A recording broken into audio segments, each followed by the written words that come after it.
I was spooning my GF when her mom texted me, "I can't stop thinking about you. You looked so good tonight." I instantly flipped over Ronalda and showed her my phone. "Why the freak would your mom text me this?" She stared at me blankly.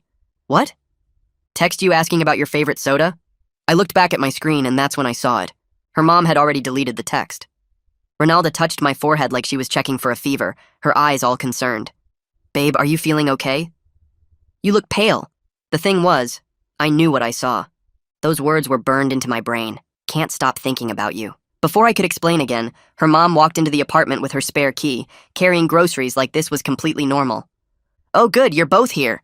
I got those steaks for the weekend barbecue." She smiled at me the exact same way she always did, like somebody's sweet suburban mom, not someone who just sent me that message 10 seconds ago. That night I couldn't sleep. Every time I closed my eyes, I kept seeing those words. Maybe I was stressed from work, but 2 days later at the family BBQ, things got so much worse. I was flipping burgers when Ronalda's mom cornered me in the kitchen, supposedly looking for more sauce. She leaned in close, way too close, and whispered, "You look really good in that shirt," while literally rubbing my arm. My whole body went rigid. But the second Ronalda walked in, her mom smoothly pivoted mid-sentence. "Was just telling him about your father's new golf clubs. Isn't that exciting, honey?" I tried to catch Ronalda's eye, to somehow communicate what just happened, but she was already chatting about how dad never shuts up about golf. That night I knew I had to get proof. So when her mom called me the next day about borrowing a ladder, I recorded the entire conversation on my laptop. She said things, weird things, about how strong I looked, how she thinks about me during yoga class. When I went to play it for Ronalda, my phone said storage full, which was impossible because I had 50 gigabytes free that morning. Then came the text about measurements. "What's your chest size?" An inseam. I practically threw my phone at Ronalda. She just laughed. "She makes everyone quilts for Christmas, babe. She's super particular about sizing." But I knew something was seriously wrong at family dinner that Thursday. I felt something sliding up my leg under the table and realized her mom was playing footsie with me. I jumped up so fast I knocked over my water glass. Everyone stared. "You good, bro?" Ronalda's brother pulled me aside later. "Mom mentioned you've been acting weird around her lately. Everything okay at work?" The paranoia was eating me alive. I started documenting everything in a notebook. Dates, times, exact quotes. When Ronalda found it, she held an actual intervention with her therapist cousin. They sat me down in the living room like I was on trial. "We're worried about you," Ronalda said, holding my hand. "Mom says you've been jumpy and paranoid. My dad thinks you might be having stress-induced episodes." I wanted to scream. The next week, her mom texted, "Meet me tonight," with a hotel address. This was it. Concrete proof. I screenshotted it immediately and ran to show Ronalda. My phone died instantly. Completely black screen. Wouldn't turn on. When I got it back from the repair shop 2 days later, they said they recovered everything. But those screenshots? They didn't exist in any cloud backup, any folder, anywhere. By week 3, I was losing my mind. Every family member acted like I was the crazy one. Her dad kept asking if I needed someone to talk to. Her sister suggested meditation apps. Even Ronalda started leaving pamphlets about anxiety disorders on my nightstand. I couldn't take it anymore. At Sunday family dinner, when her mom asked me to pass the salt and deliberately brushed her fingers against mine while winking, something inside me snapped. I stood up, my chair screeching against the floor. "I'm not crazy," I shouted. "She's been hitting on me for 3 weeks. The texts, the touching, the secret meetings. I'm not making this up." Dead silence. Ronalda's mom's eyes filled with tears. Ronalda looked at me like I'd just slapped her across the face. The whole family sat frozen. Then her dad started slow clapping. "You passed, son. Most guys give up or get violent by week 2. My brain short-circuited. The entire family started nodding and smiling. Ronalda's mom wiped her fake tears and came around the table to hug me. "Welcome to the family officially," she said, patting my back like nothing happened. "Wait, what?" I pulled away, looking at Ronalda, who was now smiling too. "It's our pressure test," she explained, way too casually. "Every boyfriend goes through it. We need to know you can handle intense situations without losing control or running away." The mom cheerfully started serving dessert, like she hadn't been digitally harassing me for over a month. I was particularly proud of the deleted messages trick. "And your storage filling up. That's new tech my nephew showed me." "That's funny," I said, opening my recording app. "Because I've had this the whole time." I hit play. But instead of her mom's voice coming through the speakers, it was something else entirely. Something I'd found while trying to recover those deleted messages. Ronalda's face went white. Her dad stopped clapping. The speakers crackled and a man's voice filled the room, but it wasn't talking about my chest size or yoga classes. Her dad's voice came through crystal clear, discussing wire transfers with someone named Joseph, throwing around account numbers and talking about moving money offshore. The whole family went completely still, like someone had hit pause on them. I watched Ronalda's face change from confused to scared in maybe 2 seconds, her eyes getting wide as she realized what she was hearing. Her mom's hand froze halfway to her mouth, and her brother's fork clattered onto his plate. The recording kept playing, her dad's voice saying something about quarterly transfers and keeping the accounts separate, and I saw her mom shoot her husband this look of pure panic. Her dad moved so fast I barely saw it coming, lunging across the table and reaching for my laptop with both hands. I slammed it shut and pulled it against my chest, the recording cutting off mid-sentence. The room exploded into noise, everyone talking over each other, her mom saying something about turning it off, her brother demanding to know where I got that, her sister just repeating, "Oh my God," over and over. Her dad's face had gone from friendly to something else entirely, something hard and calculating that made my stomach twist. I started backing toward the door, clutching the laptop so tight my fingers hurt. Ronalda grabbed my arm, her nails digging into my skin. She kept whispering, "Please don't, please don't, please don't," like a broken record. I looked at her and realized she knew something was wrong with her family. Maybe not the specifics, but she knew something wasn't right, and they'd used her to get close to me somehow. Her dad put his hands up in this calming gesture, his voice dropping to something reasonable and measured. He said I misunderstood what I heard. They could explain everything. It wasn't what it sounded like. But there was this edge underneath his words now, nothing like the guy who'd been slow clapping and welcoming me to the family 5 minutes ago. His eyes kept flicking to the laptop in my arms, calculating.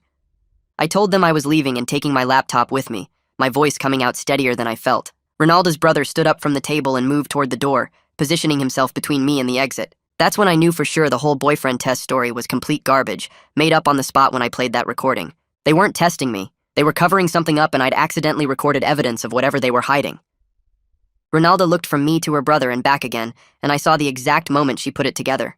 Her family had used her, lied to her, manipulated her into thinking I was the crazy paranoid one while they ran some kind of scheme. She stepped between me and her brother, her voice shaking but firm. She told him to move, to let me leave. The look of betrayal on her face was so raw it hurt to see, like her whole world was cracking apart. Her brother started to argue, but she cut him off, telling him again to move, now. He looked at their dad, who gave this tiny shake of his head, but Ronalda grabbed her brother's arm and physically pulled him aside. I didn't wait for them to change their minds. I bolted for the door, yanked it open, and ran for my car parked at the curb. My hands shook so bad I dropped my keys twice trying to get them in the ignition, and I could see the family through the dining room window, all of them arguing with each other. Ronalda was crying, her whole body shaking, while her dad pointed at my car, and her mom tried to pull her back inside. Her brother had his phone out, probably calling someone. I finally got the key in and started the engine, pulling away from the curb so fast my tires squealed. I drove straight across town to Nolan's apartment, running 2 red lights and not caring. My best friend opened the door in sweatpants and a confused expression that changed the second he saw my face. He pulled me inside without asking questions, and that's when I realized I'd been holding my breath for like 15 minutes straight. My chest hurt and my hands wouldn't stop shaking. Nolan sat me down on his couch and got me water while I tried to explain what just happened, the words tumbling out in this panicked rush. I pulled up the recording on my laptop and played it for him. We listened to it 3 times, Nolan's face getting more serious with each replay. It was definitely Ronalda's dad talking about moving money between offshore accounts, mentioning quarterly transfers, and keeping things separate from the main business. Then near the end, he said something about someone being taken care of, and the way he said it sounded really bad, like movie villain bad. Nolan wanted to call the police right away, already reaching for his phone. But I grabbed his arm and stopped him because I was panicking about what I'd actually found and whether Ronalda was safe with her family right now. My phone started buzzing nonstop in my pocket, the screen lighting up with call after call from Ronalda, and I just stared at it, not knowing if I should answer or what I would even say if I did. The phone buzzed again in my hand, and Nolan nodded at me like I should pick up. I hit answer and put it on speaker because my hands were shaking too much to hold it steady. Ronalda's voice came through all broken up and crying, saying she was at some gas station off Highway 9 and couldn't go back home. She kept asking me to meet her somewhere with people around, swearing over and over that she had no idea what her family was actually doing. I could hear cars in the background, and her voice was doing that thing where you're trying not to completely lose it in public. Nolan grabbed his keys before I even said anything, and we were out the door in like 30 seconds. He drove while I kept Ronalda on the phone, just listening to her cry and apologize. She gave us the address of a diner near the gas station, one of those 24-hour places that's always half empty. When we got there 20 minutes later, I saw her sitting in a booth by the window, and she looked absolutely destroyed. Her mascara had run down her face in these dark streaks, and her eyes were all red and puffy. Nolan squeezed my shoulder and went to sit at the counter, close enough if I needed him but giving us space. I slid into the booth across from Ronalda, and she started apologizing again before I even sat down fully. She kept saying she was sorry for things she didn't understand until tonight, that her family had lied to her too. The waitress came over and I ordered coffee for both of us, just to have something to do with my hands. Ronalda wrapped her arms around herself like she was cold, even though the diner was warm. She told me her family sat her down 2 weeks ago, right after I started acting all paranoid and jumpy around them. They explained this whole boyfriend pressure test thing, said every guy who wanted to marry into the family had to go through it. They convinced her I was having some kind of stress breakdown from work, and the test would prove whether I really loved her enough to stick around when things got hard. She thought it was weird and kind of cruel, but her parents made it sound so normal, like this was just what their family did. Her mom really had been inappropriate with me, Ronalda admitted that now, but her family framed it as part of checking my loyalty. They told her the touching and the text were carefully planned to see if I would stay faithful, or run away, or get violent. She kept wiping at her face with napkins from the dispenser on the table. I asked her about the recording, about what her dad was discussing with that Joseph person. Her face went completely blank and confused. She had no idea what I was talking about. She knew her parents had money, always thought her dad worked in commercial real estate doing property development. Nothing about offshore accounts or making people disappear or any of that stuff on the recording. The coffee came and neither of us touched it. Ronalda started talking faster, like everything was pouring out now that she'd started. She said her family had been acting strange for the past 6 months, having these private meetings in her dad's office with the door closed. They'd take calls and walk into other rooms, speaking in low voices. Her brother had moved back home suddenly after living in California for 3 years, and she thought it was because of a bad breakup, but now that seemed suspicious. There were people coming by the house she'd never seen before, businessmen in suits who her dad would meet with in the study. Her parents started traveling more, taking random trips and being vague about where they were going. We sat in that diner booth until past 3 a.m., the place almost empty except for one truck driver and a couple of teenagers in another corner. Ronalda was scared her family might be involved in something actually illegal, not just the messed up pressure test thing. I was trying to process that the gaslighting was real, but for completely different reasons than I thought. They didn't torture me to test our relationship. They did it because I was getting too close to something they needed to hide. Nolan came over when the waitress started giving us looks about taking up the booth for so long. He sat down next to me and suggested we talk to a lawyer before going to the police. He said we needed to understand what we actually had on that recording and what it meant legally. He knew someone from college who handled white-collar crime cases, some guy who'd gone into corporate law. Ronalda looked terrified at the word lawyer, like that made everything more real. But she nodded because we couldn't just sit in this diner forever pretending none of this was happening. The next morning, I called in sick to work, my voice still shaky when I talked to my boss. Ronalda did the same with her job. Nolan had already texted his lawyer friend and got us an appointment for 10 a.m. at his office downtown. We met Sebastian Cordova in this tall building with glass windows and fancy furniture in the waiting room. He was younger than I expected, maybe mid-30s, wearing a suit but with his tie loosened. His office had law books on shelves and framed degrees on the wall. I pulled out my laptop and played him the recording while he listened with his fingers pressed together in front of his face. He didn't interrupt once, just let the whole thing play through. When it finished, he asked if he could hear it again, and I played it 2 more times. Then he started asking questions about Ronalda's family, what her dad's business actually was, if we'd noticed any unusual financial activity or strange behavior. He wrote notes on a legal pad in handwriting I couldn't read. Ronalda told him about the private meetings and her brother moving home and the mysterious trips. Sebastian asked specifically about the timeline when they started telling her about the pressure test story. He wanted to know exact dates if we could remember them. His face stayed neutral but professional the whole time, not giving away what he was thinking. Sebastian leaned back in his chair and tapped his pen against the legal pad a few times before speaking. He said the recording could be evidence of serious financial crimes like money laundering or fraud, maybe even worse depending on what else the investigation turned up. But then he warned us that going to the police or FBI put both Ronalda and me in a weird legal spot because I'd recorded the conversation without anyone's permission. He explained that in our state, you need consent from all parties to record a private conversation, and what I'd done might not be admissible in court. Worse, it could get me in trouble for illegal wiretapping, even though I'd stumbled onto it by accident while trying to recover those deleted messages. Ronalda's phone started buzzing on the table between us, the screen lighting up over and over. Her dad's name flashed first with a text saying they needed to talk right away. It was urgent. Then her mom sent 3 messages in a row apologizing for the pressure test going too far and saying she never meant to hurt anyone. Her brother's texts asked where she was and if she was okay, saying the whole family was worried about her. The phone kept vibrating against the wood surface, and Ronalda just stared at it like it might explode. Sebastian reached across and turned the phone face down, then told us very clearly not to respond to any family members yet. He said we definitely shouldn't go near them alone, not until he could consult with a colleague who specialized in financial crimes and white-collar cases. He needed to understand exactly what we were dealing with before we made any decisions about next steps. He asked if we had somewhere safe to stay tonight, somewhere the family wouldn't think to look for us. I told him I'd go back to Nolan's place because I couldn't face our apartment, knowing Ronalda's mom still had a spare key to get in whenever she wanted. Ronaldo said she'd check into a hotel, and Sebastian immediately told her to use cash only. No credit cards that her family might be able to track somehow. She looked pale when he said that, like the reality of the situation was finally hitting her.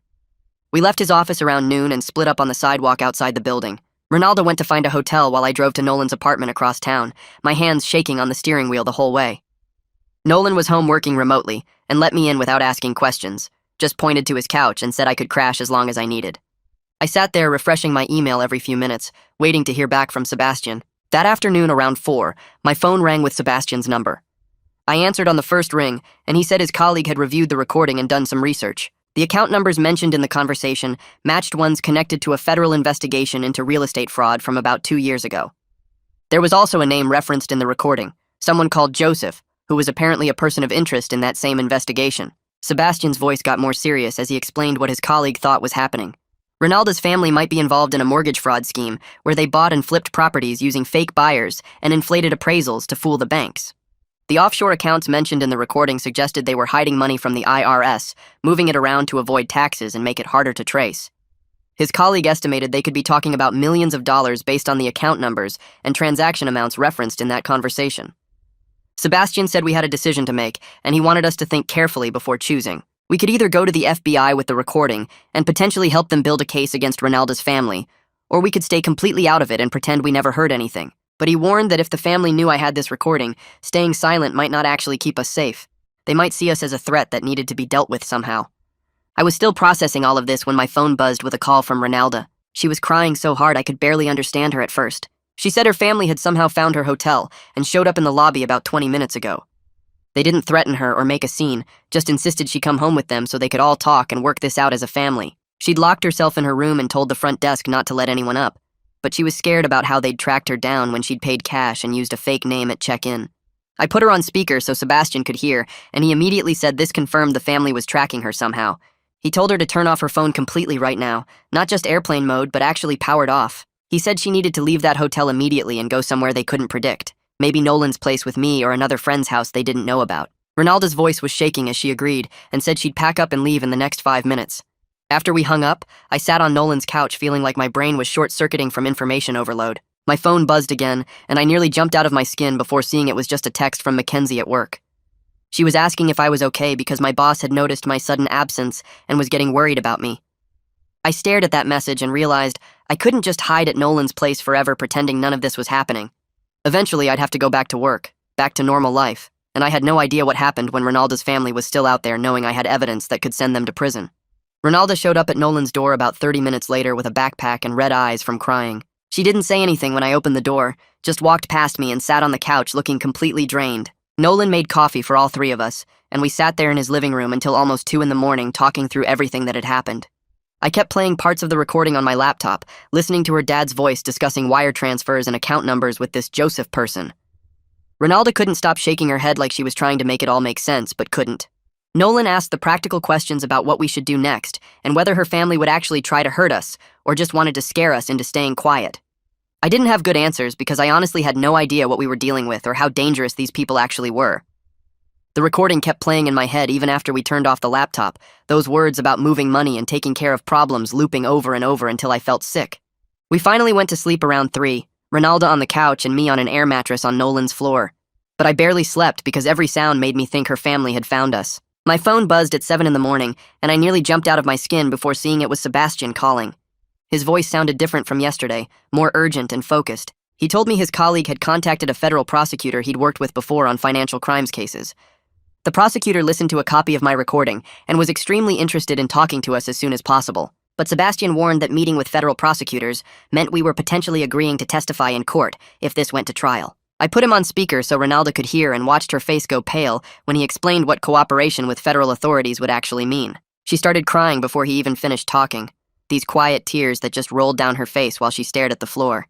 I thanked Sebastian and told him we'd call him back after talking it through, then hung up and moved to sit next to Ronaldo on the couch. She completely broke down then, sobbing so hard her whole body shook. She kept saying she couldn't testify against her family, that she loved them even though they'd done terrible things, that the idea of sending her own parents and brother to prison made her physically sick. I held her while she cried and felt completely torn between wanting to protect her and knowing we had evidence of serious crimes that hurt other people. Part of me wanted to just delete the recording and pretend we never heard it, but I knew that was wrong and probably wouldn't even keep us safe at this point. After about an hour, Ronalda calmed down enough to talk and said she wanted to at least meet with the prosecutor to understand what we were really dealing with. I called Sebastian back and he set up a meeting for that afternoon at the Federal Building downtown. We got ready in silence, both of us moving like we were underwater, and Nolan drove us there because neither of us felt steady enough to drive. The prosecutor's office was on the 8th floor, and we had to go through security screening that made everything feel way too real. The prosecutor turned out to be this serious woman in her 40s who introduced herself and got right down to business. She listened to my recording twice, taking notes the whole time, then started asking really specific questions about Ronalda's family's business operations and properties they owned. Ronalda answered what she could, but admitted she didn't know much about her dad's work, beyond that he supposedly did commercial real estate deals. The prosecutor nodded like she expected that answer and told us she could confirm what Sebastian had mentioned about an ongoing investigation. She explained that Ronalda's family had been under federal surveillance for the past 8 months as part of a much larger case. They weren't working alone, but were part of a whole network of families running fraud schemes together. The prosecutor said they'd stolen millions of dollars from banks and private investors through fake property deals where they'd use fake buyers and inflated appraisals to get loans they never intended to pay back. She pulled out a folder with documents showing properties Ronalda's family supposedly owned and transaction records that proved the fraud. Ronalda stared at the papers like they were written in another language, and I could see her trying to process that her entire childhood was built on stolen money. The prosecutor looked at Ronalda and told her directly that she wasn't implicated in any criminal activity based on their investigation. She said my recording put me in the middle of a federal case whether I wanted to be there or not, but I also wasn't suspected of any crimes. Then she explained that Ronalda's cooperation would be really valuable because she could testify about her family's lifestyle, sudden wealth increases, and any suspicious behavior she'd noticed over the years. Ronalda asked in this small voice if there was any way her family could avoid prison if they cooperated with the investigation. The prosecutor was honest that the evidence against them was already strong, even without my recording, so cooperation might reduce their sentences, but wouldn't eliminate prison time completely. She said the fraud was too extensive and had hurt too many people for anyone to walk away without serious consequences. We left the prosecutor's office about an hour later and walked to Nolan's car in complete silence. Ronalda didn't say a single word during the drive back to Nolan's apartment or for several hours after we got there. She just sat on the couch staring at nothing while I sat next to her, not knowing what to say or do. I knew she was processing that her entire family was going to prison and everything she thought she knew about her childhood was a lie built on crimes that destroyed other families. That night after Nolan went to bed, Ronalda finally spoke and told me she needed to warn her family that the feds were coming for them. The prosecutor had told us explicitly not to make any contact with her family, but Ronalda said she felt like she owed them a chance to prepare themselves, or maybe even run.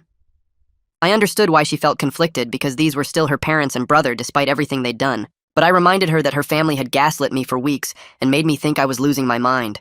They'd used her as an unwitting accomplice in their scheme and manipulated both of us without caring how it affected our relationship or mental health. I told her that warning them now could make us accessories after the fact and put us in legal danger too. She looked at me with tears in her eyes and asked how I could be so cold about sending her family to prison. I told her I wasn't being cold about it. I was trying to protect both of us from getting dragged into their mess even deeper than we already were. She stood up from Nolan's couch and paced to the window, arms wrapped around herself like she was trying to hold herself together. I could see her shoulders shaking and knew she was crying again, but when she turned back to face me, her expression had changed from sad to something harder. She said her family raised her, fed her, paid for her college, and now I expected her to just turn her back on them without even giving them a chance to explain or prepare. I reminded her that the prosecutor explicitly told us the investigation had been going on for 8 months, which meant her family knew they were in trouble and chose to keep manipulating us anyway, instead of coming clean. Ronalda sat back down but wouldn't look at me, just stared at her hands in her lap. She admitted she felt torn between loyalty to her family and knowing what they did was wrong, but the idea of being the reason they went to prison made her feel sick. I moved closer and took her hand, telling her she wasn't the reason they were going to prison. Their own crimes were the reason.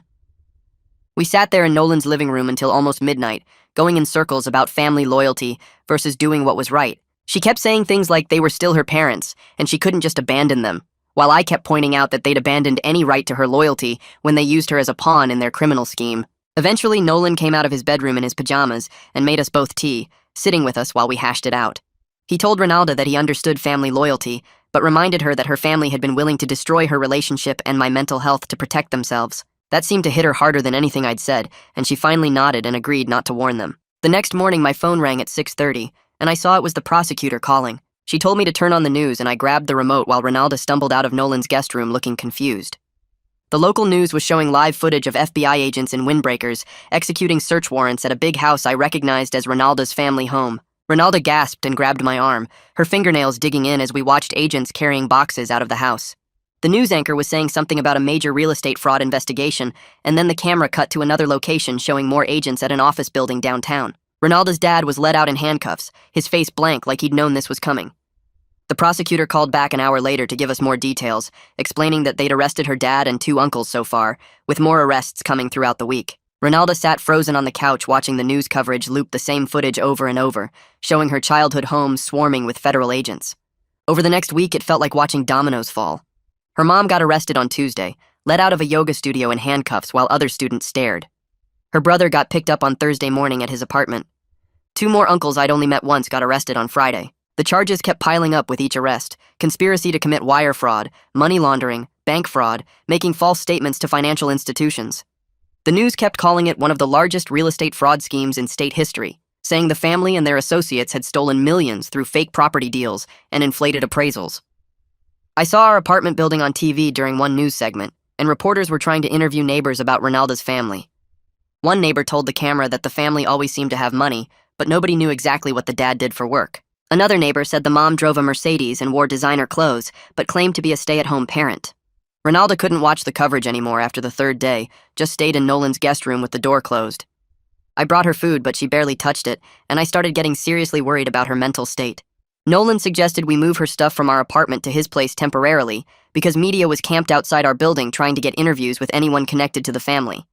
We waited until late at night and snuck in through the back entrance, grabbing clothes and essentials while trying to avoid the 2 reporters still hanging around the front. Ronaldo moved like a robot, just going through the motions without really being present. Back at Nolan's place, she curled up on the couch and stared at nothing, not eating, barely sleeping, completely shut down. I sat with her every night, sometimes talking, sometimes just being there while she processed everything. She'd lost her entire family in 1 week, not to death but to federal prison, which somehow felt worse because they'd chosen this path. Sebastian called to say the prosecutor wanted to meet with both of us about potential testimony. He explained that they wanted me to testify about how I obtained the recording and what I witnessed at the family dinner when her dad revealed the pressure test story. They also wanted Ronaldo to testify about her family's lifestyle, any suspicious activities she'd noticed over the years, sudden increases in wealth, anything that could help establish the pattern of criminal behavior. Ronaldo looked terrified at the idea of testifying against her family, but Sebastian was gentle, explaining that her testimony could actually help other victims get justice. We spent the next few days at Sebastian's office going over potential questions and preparing for what testimony might look like. The prosecutor was particularly interested in when Ronaldo first noticed her family having more money, any conversations she'd overheard about properties or deals, times when her parents seemed stressed or secretive. Ronaldo remembered her dad taking a lot of private phone calls starting about 3 years ago, always stepping outside or into another room. She remembered her mom suddenly having expensive jewelry and designer bags around the same time. She remembered her brother moving back home last year, claiming he needed to help with the family business, but she'd never understood what that meant. Then Sebastian got a call from the prosecutor's office saying Ronaldo's family was trying to contact her through their lawyers. They wanted her to claim the pressure test story was real and that I'd misunderstood the recording I'd captured. They were trying to create reasonable doubt by suggesting the whole thing was an elaborate family test that went wrong, and I'd recorded an innocent conversation about legitimate business dealings. The lawyers had drafted a statement for Ronaldo to sign, saying her family would never be involved in criminal activity, and the pressure test was a long-standing family tradition to vet potential family members. Ronaldo read the statement her family's lawyers sent, and I watched her face go through about 10 different emotions. She crumpled the paper and threw it across Sebastian's office, finally getting angry instead of just sad. She said she was done protecting people who'd been willing to gaslight her boyfriend for weeks and use her as cover for their crimes. She told Sebastian to tell their lawyers she wouldn't be signing anything or lying for them in court. That night, she talked to me for the first time in days, really talked, about how betrayed she felt. She said the hardest part wasn't even that they'd committed crimes. It was that they'd looked her in the eye and made her think I was crazy, made her question the person she loved, all to protect themselves. She'd spent weeks thinking I needed mental help when really her family was just covering their tracks. Over the next month, more details kept coming out as the prosecution built their case. News reports said the fraud scheme had been running for at least 5 years, maybe longer. Her family and a network of associates had created fake buyers, inflated property values, taken out fraudulent mortgages, and then let the properties go into foreclosure while pocketing the loan money. They'd stolen over $12 million from banks and investors, Dozens of families had lost their homes because of the fake mortgages and property flips that drove up neighborhood prices. Ronaldo started reading victim impact statements that were being submitted to the court, stories from people who'd lost everything because of what her family did. One family had their home foreclosed on after property values in their neighborhood got artificially inflated by her family's fake deals, pricing them out when they tried to refinance. Another family had their life savings wiped out investing in a property development that turned out to be completely fraudulent. A retired couple lost their retirement home in a foreclosure scheme her family orchestrated. Reading those statements changed something in Ronaldo, and I watched her transform from a conflicted daughter into someone who wanted to help make this right. She called the prosecutor's office and volunteered to testify for the prosecution. No immunity deal needed, no conditions, just willing to tell the truth about everything she'd seen and heard growing up in that family. The trial started 3 weeks later in a federal courthouse downtown. I sat in the witness box on the first day, looking out at rows of people I didn't know, reporters with notebooks and Ronaldo sitting next to Sebastian in the gallery. The prosecutor asked me to explain how I got the recording, and I walked through the whole pressure test situation, how her family made me think I was losing my mind for weeks. The defense lawyer came at me hard during cross-examination, asking if I had a history of paranoia or anxiety disorders. He suggested I misunderstood innocent family behavior because I was stressed from work. He tried to make it sound like I recorded a private conversation because I was mentally unstable and looking for evidence of something that wasn't there. But then the prosecutor played the actual recording for the jury, and you could hear Ronaldo's dad clear as day discussing account numbers and wire transfers and someone being taken care of. The defense lawyer's face went tight when the recording ended, and he had no more questions for me. I stepped down from the witness stand feeling like I'd been through a fight, my shirt soaked with sweat even though the courtroom was cold. Ronaldo testified 2 days later, and I watched her walk to the witness box in a simple blue dress, her hands steady even though I knew she was breaking apart inside. She answered every question calmly, explaining how her family's lifestyle changed about 5 years ago when they suddenly had money for expensive vacations and new cars. She told the jury about private meetings her parents held in their home office with the door locked, how her brother moved back from California without explanation last year. The prosecutor asked if she knew about her family's criminal activities, and she said no clearly, her voice never shaking. She explained that she trusted her family completely until the night I played that recording at dinner. I watched her face as she testified, saw the way she kept her emotions locked down tight, and I was proud of her even though I knew this was destroying her. The defense tried to suggest she was lying to protect me, that we'd made up the pressure test story together to cover up my paranoid recording. Ronaldo looked the lawyer right in the eye and said her family had gaslit both of us, used her as an unwitting tool in their cover-up, and she was done protecting people who'd manipulated her that way. The trial dragged on for 6 weeks with witness after witness. The FBI brought in financial experts who traced the money through shell companies and offshore accounts.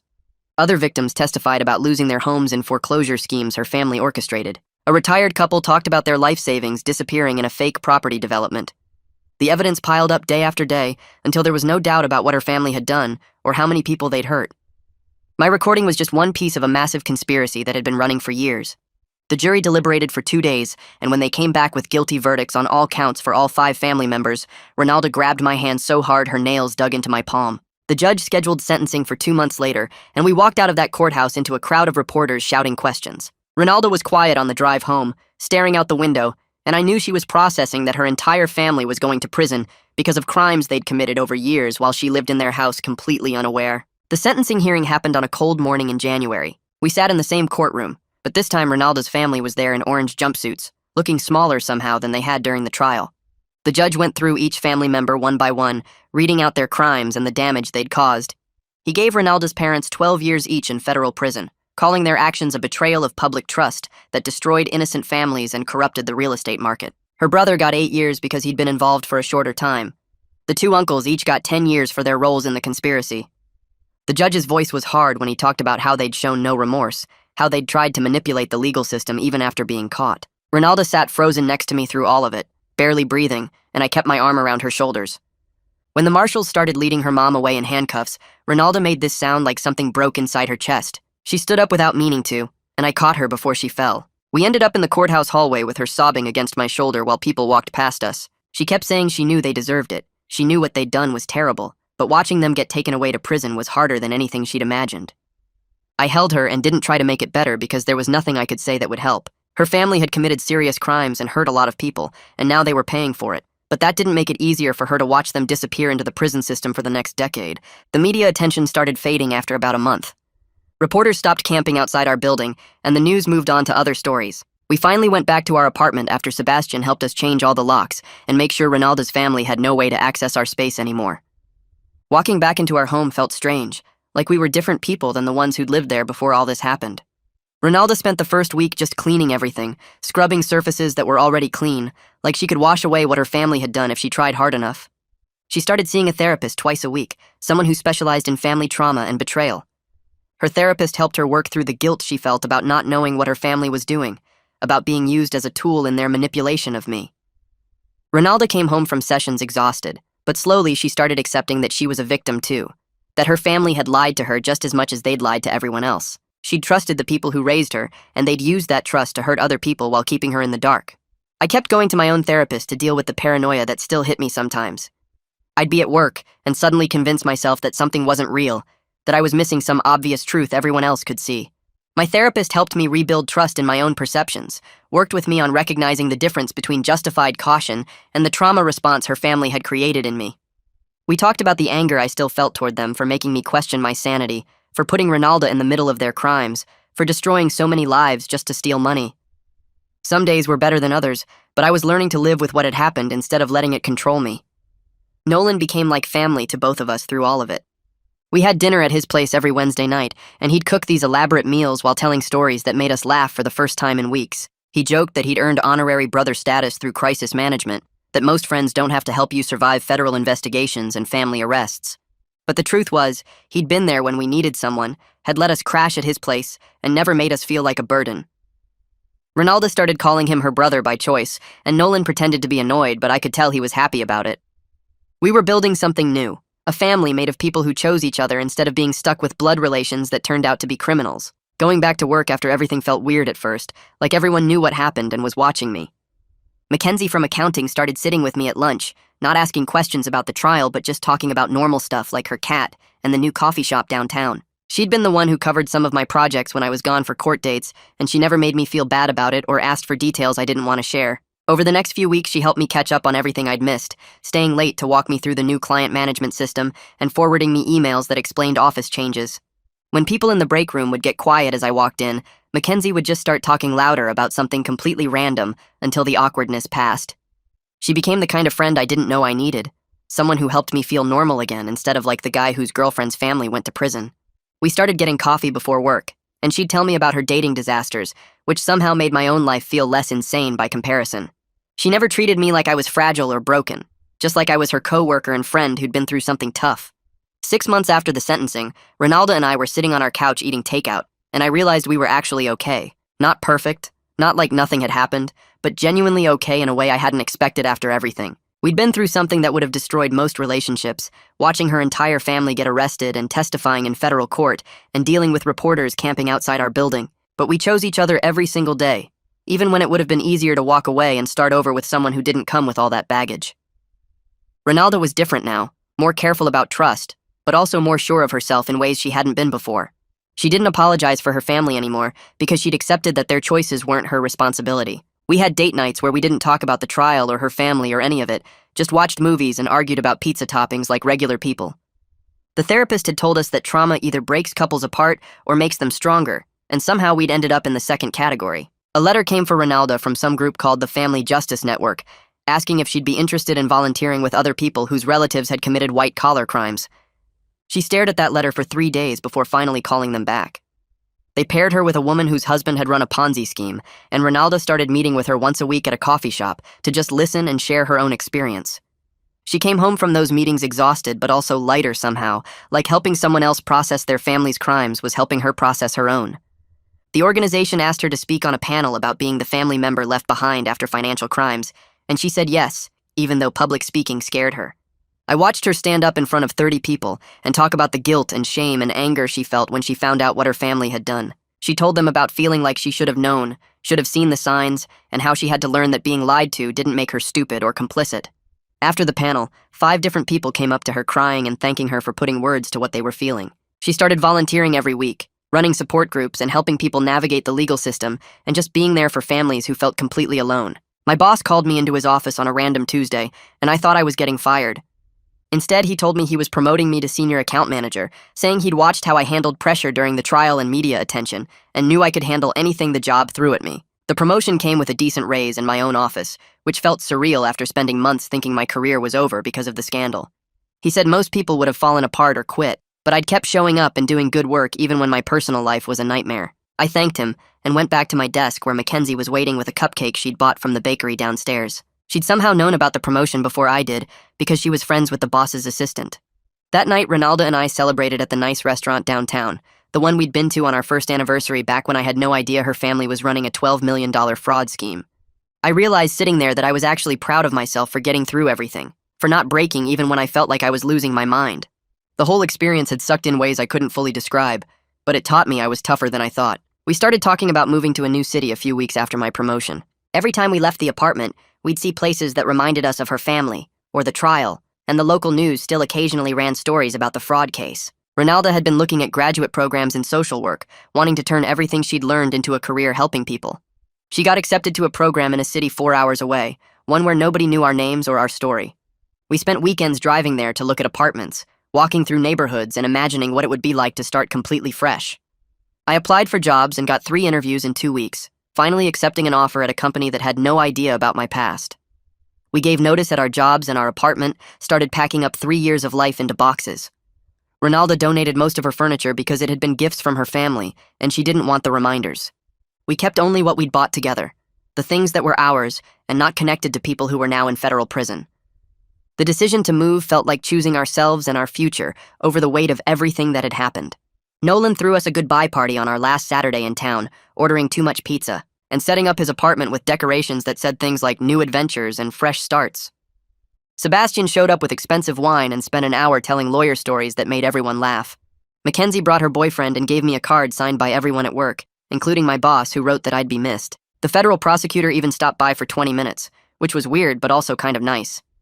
She told Ronaldo she was proud of how brave she'd been throughout the trial, that testifying against family took more courage than most people had. We all stood around Nolan's living room eating and talking, and I looked around realizing these people had become family in a way that mattered more than blood.